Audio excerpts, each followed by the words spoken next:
Interview ले रही आज तक में, और वो इंटरव्यू में क्या कह रही, बहुत अच्छी बात कह रही।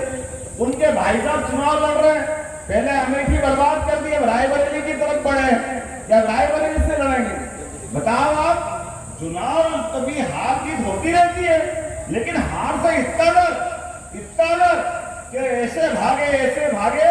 लोग कहते हैं कि वो तो केरल के आगे समुद्र आ गया था तो वायनाड से लड़े, नहीं तो अरब में जाके लड़ते, उनको तो जगह ही नहीं मिल रही, वो कहां तक भाग रहे थे। और वापस आने का मौका आया तो अमेठी में स्मृति ईरानी जी के साथ मैं भी मौजूद था।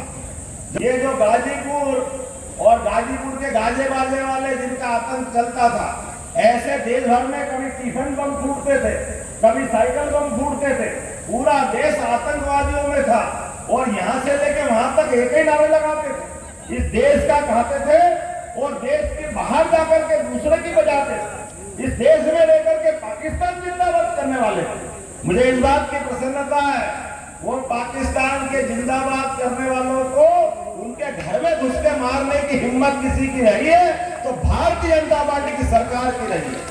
आज किसी की हिम्मत नहीं है हमारे देश के अंदर, देशभक्तों के बीच में आप पाकिस्तान जिंदाबाद करोगे, डूब मरना चाहिए आपको कोई अधिकार नहीं।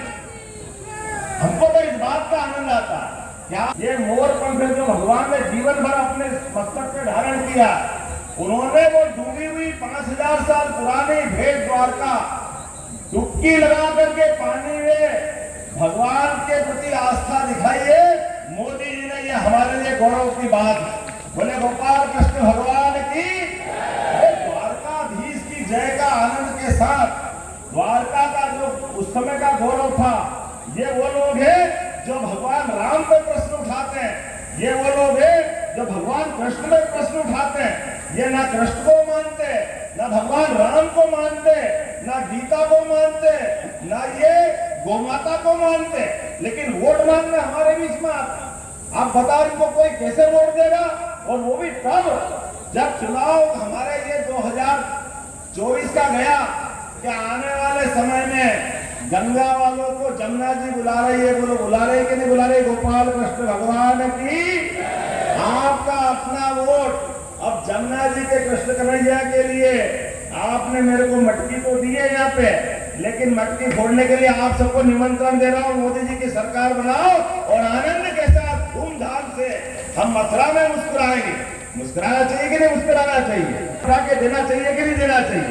अरे लोकतंत्र के अंदर गरीब आदमी देश का प्रधानमंत्री बने, गरीब आदमी देश का मुख्यमंत्री बने, ये मौका आना चाहिए कि नहीं आना चाहिए? जब दुनिया का सबसे युवा देश भारत और सबसे बड़ा लोकतंत्र भारत, ऐसे में हमारे लोकतंत्र का गौरव ही है। लेकिन ये तथाकथित लोग इस पूरे देश के अंदर 25 परिवार है, केवल 25, इनके परिवार में ही सारे पद बढ़ जाते हैं। ये 25 से 26वां नहीं आने देते, इनके परिवार में ही सारे पद चाहिए। तो ये हमारे लोकतंत्र का एक तरह से कलंक है।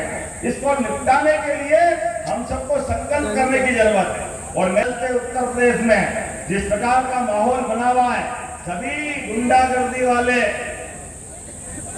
सभी प्रकार के बम फोड़ने वाले, दिन दहाड़े गोली चलाने वाले, आतंक के पर्याय ये ठिकाने लगे कि नहीं लगे हैं? कानून की सरकार स्थापित हुई कि नहीं हुई? मुझे जानकारी दी कि भाई साहब यहाँ कुछ यदुवंशियों के हत्याएं हुई, लेकिन हत्या वाली जगह पर यहाँ बड़ी पार्टी के लोग कोई नहीं गए, और जिनके द्वारा हुई उनकी कब्र पे फूल चढ़ाने जरूर गए। दुर्भाग्य की बात है इस देश के अंदर।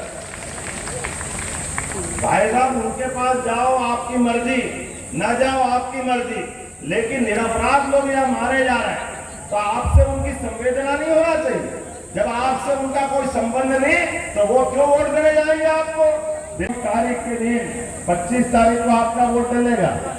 एक और अच्छा है, 5 दिन आओ आनंद मनाओ, तो दुश्मन की छाती पे मूंग दलो, घूमो अच्छे से, एक एक वोट पकड़ के लाओ, भाजपा के पक्ष में डलाओ।